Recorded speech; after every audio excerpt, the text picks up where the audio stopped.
All right, hello everybody. We're going to continue on with our regular finance section of the course, and we'll do something quite a bit more realistic today, where we look at regular payments. And so, because we have the TVM solver, we can throw this in as well. So no new equations or anything. We can just keep using the TVM solver. Nice and easy, right? So the only thing that changes is instead of n being the number of years, it's going to be your number of payments. So number of years times the number of payments per year, and I'll show you can do that right in the box here. The payment amount isn't just going to be zero; it's going to be your payment, and then payments per year can be an actual number, like 12 for monthly and things like that. And you'll see the program will actually try to make these match for you, and they don't have to though. I'll show you that too. But if your payment periods per year were payments were monthly and your compounding periods per year were monthly as well, they'd be both 12 or something like that. So same stuff as usual. Positive is money that's coming to you, back to you from the investment. Negative is money you're putting out of your pocket into an investment. So let's get started here. We have a $12,000 vehicle financed over 4 years at 8% per year, compounded monthly. All we have to do is load the program. Notice there's a link there for you. So all you do is load the program and put numbers in, right? So we can put in the money amount here. What do we have? 4 years of monthly. So we're going to put in 4 times 12. You can actually just put it right in there if you use the star. When you click out of the box, it just calculates it for you. We said we wanted it's 8% per year. So put that in. And down here, where your compounding periods per year kick in, it's going to be doing that, like divide by 12 for you. So you can put this to 12, and it's saying, okay, well, I get it. We're going to do 8%. We're dividing into 12 equal pieces. It does that behind the scenes for you. So we have a present value here, the value of the vehicle, $12,000. Future value, once you've paid it off, would be zero, of course. Payments per year is monthly as well. And if I changed the payments per year to be 52 or something like that, if it was weekly, you'll see that it'll change the other one to match. So just watch for that. It might change it on you. But they do match in this case, so I'm happy with them both being 12. Solve for our regular payments of $292.96. So that in as a record of our results. And just communicate nicely here by just saying, okay, well, the monthly payment is this much. Right? The negative means it's coming out of your pocket each month, right? So monthly payments are $292.96.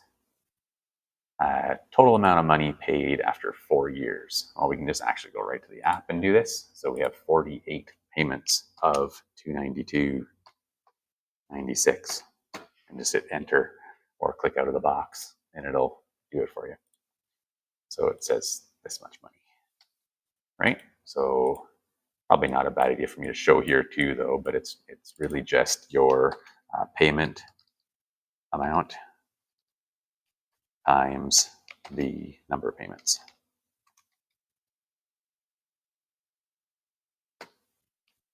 And that equals your total paid, of course.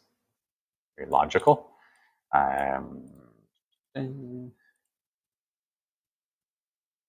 Those standing out as answers.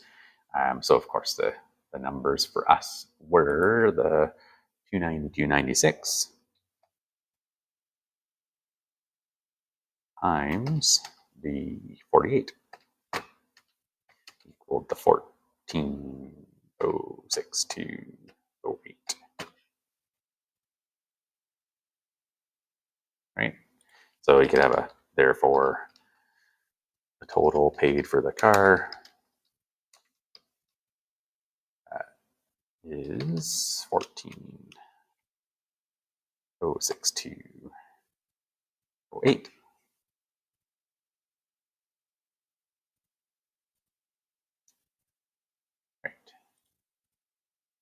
Determine the interest costs. So interest is pretty easy to calculate because you just take your total amount you've paid. So total paid is that. total paid is that. And then if you take away, subtract, I don't know, I'll just do this as separate things here. Total paid, subtract original value.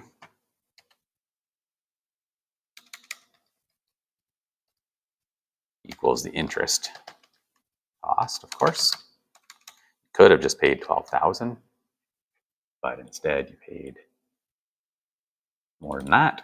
And so take away that $12,000 and it equals $2,062.08. And you could have a therefore statement for that one too, but that one's communicated pretty clearly as it is. So I'm happy with that. This is just my last version of it. So let's keep going. Let's do another type of example here. So if we can afford $220 a month and we have 5% on financing, compounding monthly, determine the value of the car you can afford. All right, so let's clear some of this stuff. We're going to have 3 years of monthly payments. So to make this be a 3 times a 12. So that's going in as 36 payments. We had an interest rate of 5%. We have the initial value that we're going to solve for. We're paying that car off to zero value, right?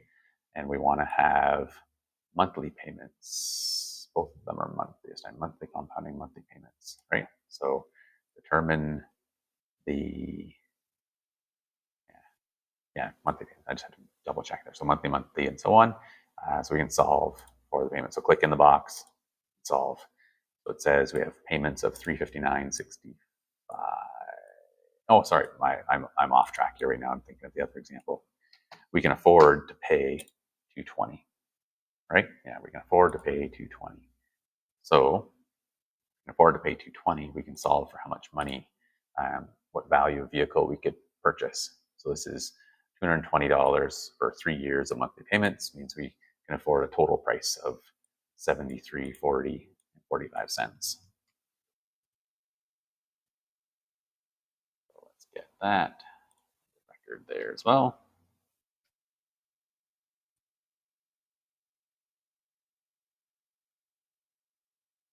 We got that there, and so that shows that we can afford this much.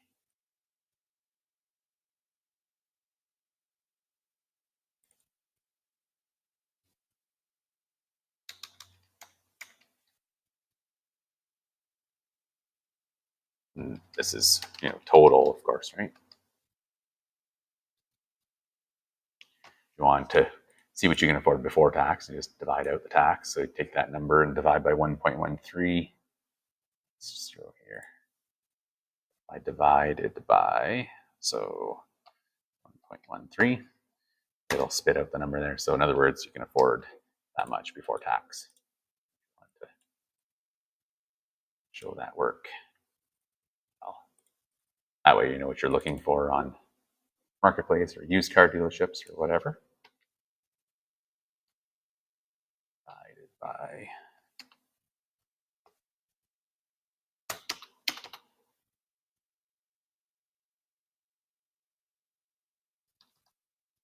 that's if it's 13% tax. I forget for cars. Some you pay different amounts for different things, used, new versus used.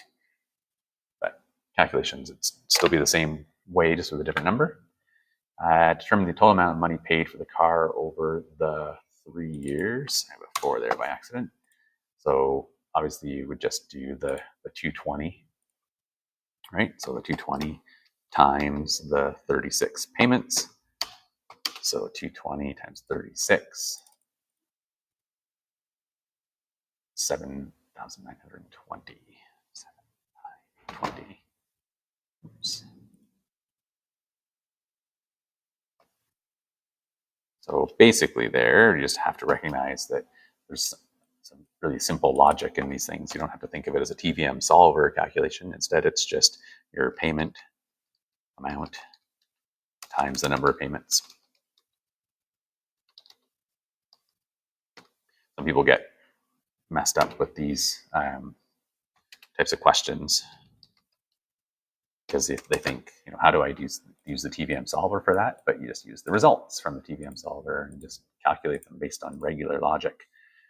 So you have a $7,345 dollar value vehicle. You're paying $79.20, which isn't bad because you're paying it off fairly fast. So the interest costs in this case are the $79.20. Take away the original value there, right? So down here, interest costs would be total paid. Again, it's not a TVM solver calculation, it's just calculation at this point. Total paid minus original value equals interest. And so we have 79. I guess I'll do this. 79.20. Take away 73.40. So on. Okay, so that'll just give you 7920. Take away 7340.45. Gives us interest of 579. It's really low numbers here, but it is what it is based on number of years and interest. The more interest and the more years, the more money you pay, of course, right? So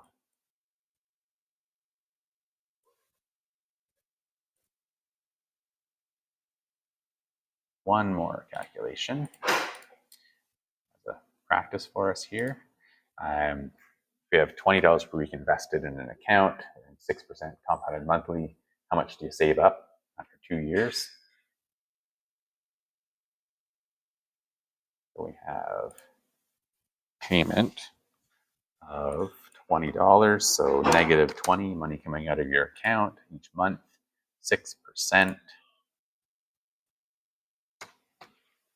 Just close the door there on your way out. Have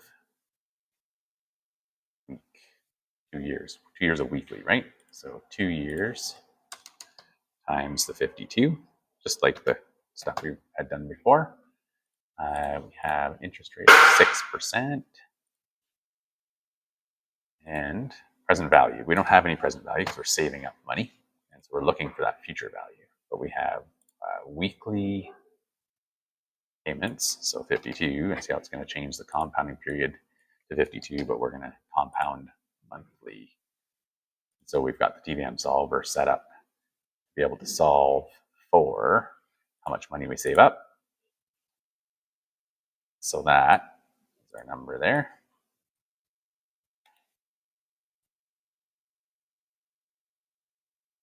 Oh boy, not do what I want.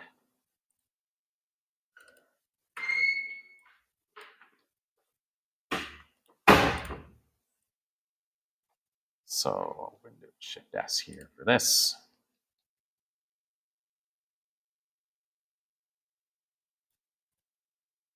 Again, same thing here. If we want to look at how much interest we earned, we just take that amount we got in the end and subtract off the amount we've paid out, right? So amount saved up is that much, while the money deposited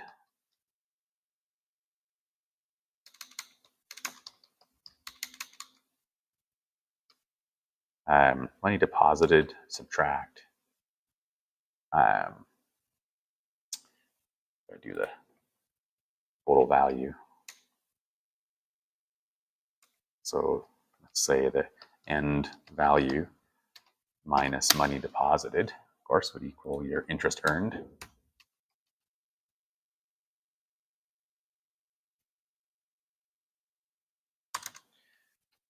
So the end value we have is the 2,208. Our money deposited is $20 times 104.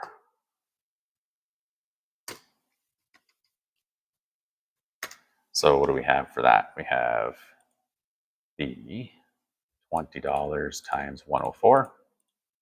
We've put away 2,080. And so we're going to take that away from the 2208. 34 away the 2080.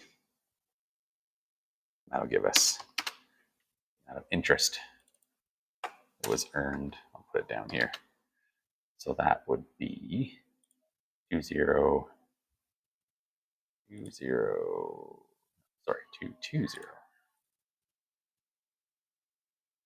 Take away the 2080. That's 128.34. 128.34. Jeez, in the wrong window here.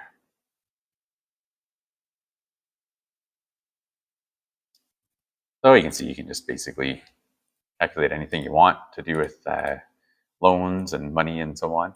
Obviously here, this was the amount that we saved up, and so on.